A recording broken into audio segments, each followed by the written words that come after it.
You're on CYInterview. I'm Chris Shandek. Featured columnist Jay Bilstein is with me. Today on CYInterview, we welcome actress, comedian Michele Traina. She will return to Las Vegas on July 20th to perform her one-woman show, Divorce Diaries, at the entertainment venue, The Space. Michele, thanks for joining us on CYInterview. How are you? Hi, I'm great. Thank you so much for having me. I'm excited.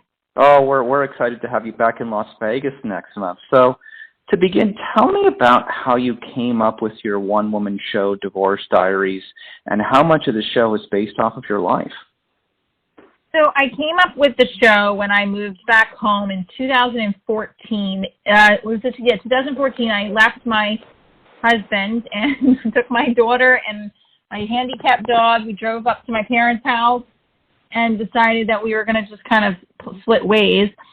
We were separated, living together for 8 months, so he knew that I was leaving the house. But I moved back home with my Italian, North Jersey Italian, Catholic, very traditional parents, my 92-year-old Sicilian grandmother. My twin brother was living home at the time. It was something out of like a reality show, which I felt like every moment of my life living back at my house was like a moment where I wanted to deadpan to a camera and say, is this really happening? But I also felt like there were so many moments of like comedy, because my family was very comedic just to begin with. Being Italian and from North Jersey is just kind of inherited in your bloodstream. So I started writing a lot, and I have a background in theater, and I have had some experience writing one-woman shows and doing them in New York. So I started creating this idea of a Divorce Diaries, and I kept hearing that word Divorce Diaries and thinking of a stage and thinking of like a camera and how do I do this? How do I get it up? So I just started workshopping it in different places. I did it at a small theater in New York City as a new workshop, and it was called Emerging Artist Theater New Work Series. The end of, I think, 2015 I did it. And then I just kept developing it. I started going back to do comedy. I used to do comedy in my 20s as an improv actor, and then I started doing stand-up after divorce, and I fell in love with stand-up, and I felt like this was finally, out of all the different places I dabbled in with performing as a dancer, as a singer, as an actor, stand-up was like really, a big part of where I felt like my heart, lied. I was like, this feels like home. So Divorce Diaries took on this format of a comedy show because I didn't want people to feel depressed when they came to see my show. And I'm not saying that in a bad way. It's just that when you come to see a theater piece and it's almost like a dramedy, you still have people leaving with this bittersweet sense, right?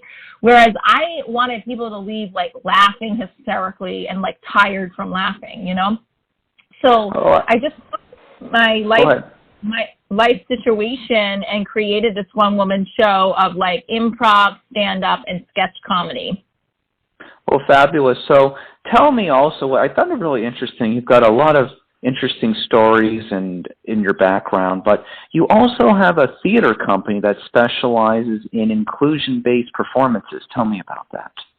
Yes. So Pop Box Players, I started in 2013. I was married at the time. My daughter was a baby, and the school that I was teaching at in Trenton, New Jersey, it closed. So I was staying at home, and I was antsy.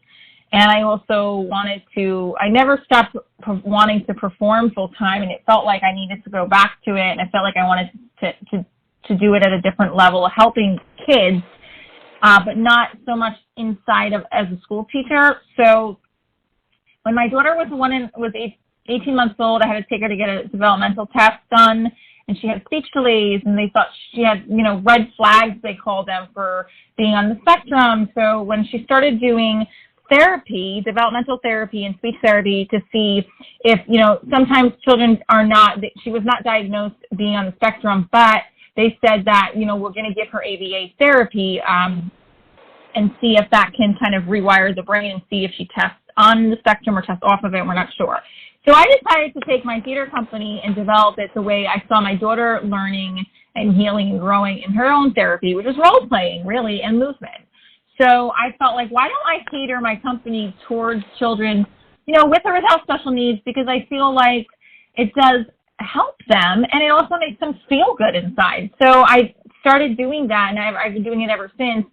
And as my child has grown and, developed, and we learn how she processes, I developed my company in that way. During the pandemic, we had some real big struggles, and I created sensory theater through PropBox, where we made slime, we made bubbles, all virtually, because my daughter was having a very difficult time, and she had not been diagnosed previously, but we just got a diagnosis of ADHD.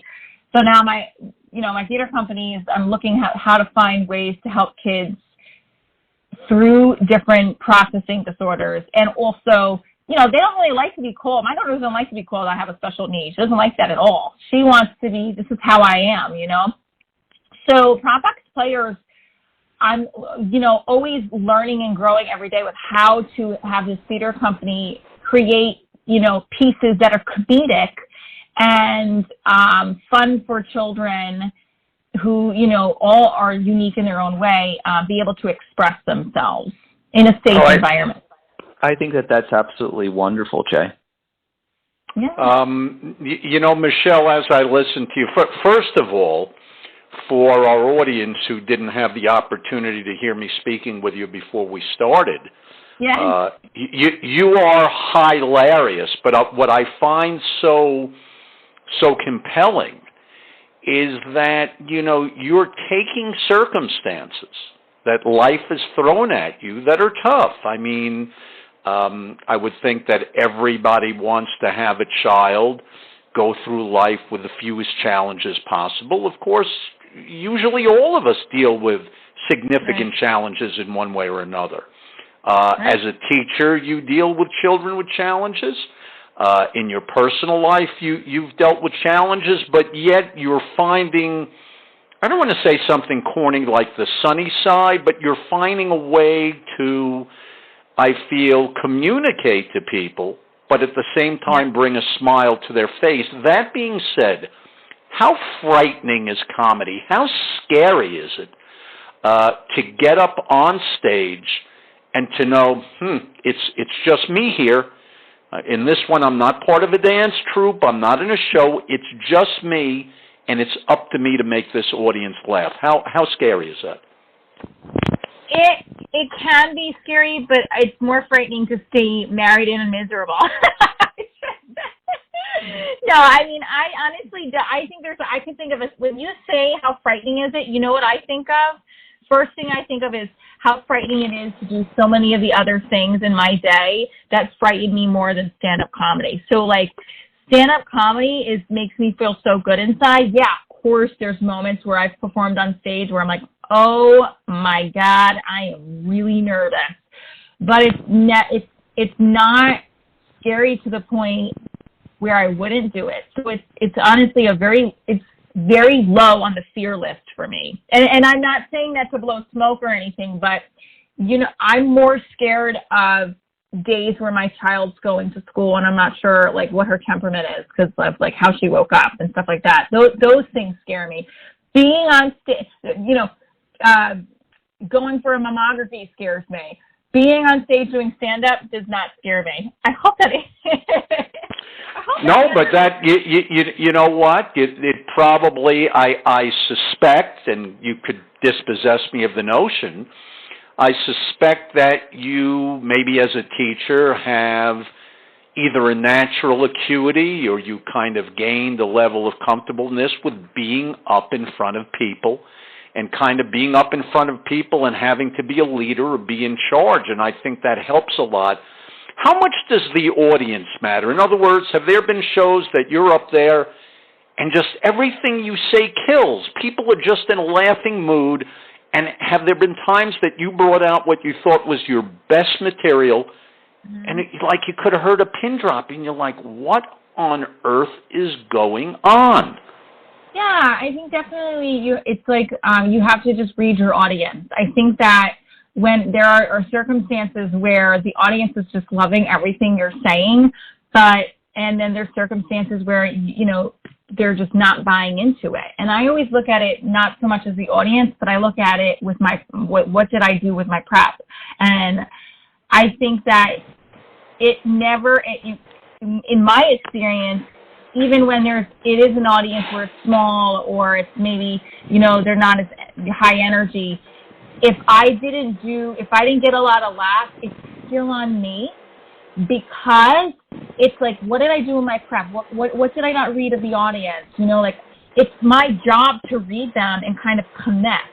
Kind of like, and I've related this to my manager before, it's kind of like teaching in a classroom. I'm responsible for getting all of my students to learn the objective of the lesson, and if I didn't, that's on me. It's not on them. And it's the same thing. I look at it, honestly, for me, I look at it the same way as being a comedian. That's how I've connected my two worlds in my life, because it's on me. Like, it's my job to provide a service, and I'm not going to, there's going to be times where I don't and I bomb, but then I have to go back and see what I missed, listen to the recording, and say, how did I not connect with them? And yeah, of course, there are some times where you just can't get through to a person, and you got to figure out how to maneuver that. Just like if you're in the classroom and I had a student who's just not going to do anything in that class that day because of what happened prior or just how they're feeling, and I have to move on. I have to let them sit there and not laugh and not do anything, You know what's interesting, Michele, listening to you, and I've never thought this before, but it just came to me. Stand-up comedy, I think, is a lot like somebody who works as a stage hypnotist.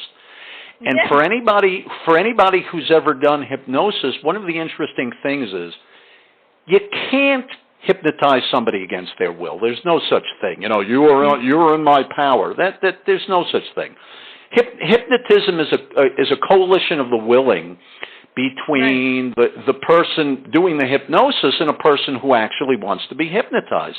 And one of the interesting things, if you've ever seen a stage hypnotist, they do a little kind of things first to test the audience, and they find subjects who are willing, because the people who aren't willing are not going to be good to call up on stage and so forth. And what I noticed with good comedians, if things aren't working, they tend to speed up their pace until they hit something and the audience starts laughing. And then what they'll do is they'll play off that nugget that the audience laughed at, and they'll keep coming back to it later on, which will usually rekindle the laughs. Do you think is that something that you tend to do is that something you've seen in comedy? Oh, absolutely. I think there's a way. You have to find a hook. So if it's maybe even commenting on when I've noticed that I just performed in Punta Gorda, and I had 2 sold-out shows, but I noticed that the second show there was one person not laughing. So of course I started focusing on them, and then I know what I called them. Oh, it was a table. I said, hey, this is like my table of my mom. Like, I'm offending them. I'm so sorry, Mom, please. And then it started like hooking them in. So I kept going back to, look, let me ask my mom. Mom, what do you think? So of course, going back to what hooked the audience in is a great way to keep them engaged and buying into what you're doing. Well, very interesting. And one thing I'd like to come back to what we were discussing before we started doing this CY interview. You work with special needs kids in education. That's been your background, but it also said in your bio, hey, dated men with special needs, and I commented to you that I saw your photographs, and it looks like you've been training to wrestle men with special needs. You've got arms of steel. It looks like it could. I don't know. I used to arm wrestle. I think I might be afraid to arm wrestle you. How have you managed to? First of all, how did you get into such good shape? And second of all, were you able to stay active enough during the pandemic to still be in my God, like I said, arms of steel? Oh, that's very sweet of you. I appreciate that. I mentioned earlier that to you off the record that I was a dancer for my whole life, and I still do dance, but it's boxing I do once a week, and it was more of a therapy post divorce, and the divorce and dating really led me there, and you'll see why in my show.